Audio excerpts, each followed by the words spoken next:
என்னோட நேம் தேவிகா ஸ்ரீ. நான் வந்து ட்ரிபிள் இ முடிச்சிருக்கேன். கவுந்தப்பாடியில தான் வாழ்ந்துட்டு வரேன். எனக்கு 21 வயசு ஆகுது. எனக்கு கல்யாணம் ஆகி 1.5 வருஷம் ஆகுது. ராகுல் எனக்கு எப்படி தெரியும்னா, ஒரு இன்ஸ்டாகிராம் ஃப்ரெண்டு எனக்கு. இன்ஸ்டாகிராம் மூலியமா பேசினது, அதுக்கப்புறம் ஃப்ரெண்ட் ஆனோம், ஃபேமிலி ஃப்ரெண்ட் ஆனோம். அதுக்கப்புறம் பேசி பழகி சரி மேரேஜ் பண்ணி வைக்கலாம்னு சொல்லி எங்களை கல்யாணம் பண்ணி வச்சாங்க. கவுந்தப்பாடி புதுமாரியம்மன் கோயிலில் தான் கல்யாணம் ஆச்சு. கல்யாணம் ஆகி 1.5 வருஷம் ஆகுது இன்னையோட. அவங்க எங்கள் மாமியார் வீட்டில் தான் நான் இருந்தேன். எங்கள் மாமியார் முஸ்லீம், எங்கள் மாமனார் ஹிந்து தான்.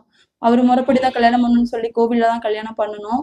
கல்யாணம் பண்ணிட்டு 1.5 வருஷங்கிறது எங்கள் மாமியார் வீட்டில் தான் நான் இருந்தேன். நல்லா தான் இருந்தோம். அதுக்கப்புறம் ஒரு காலகட்டத்தில் எங்கள் மாமியார் தனி கொடுத்தனும் போய்க்கிங்கன்னு சொல்லவும் சரி தனியாக போய்க்கலாம் அப்படின்னு சொல்லி இப்போ வளையக்கார வீதி, ஈரோடு வளையக்கார வீதியில் தான் 3 மாதம் குடியிருந்தோம்.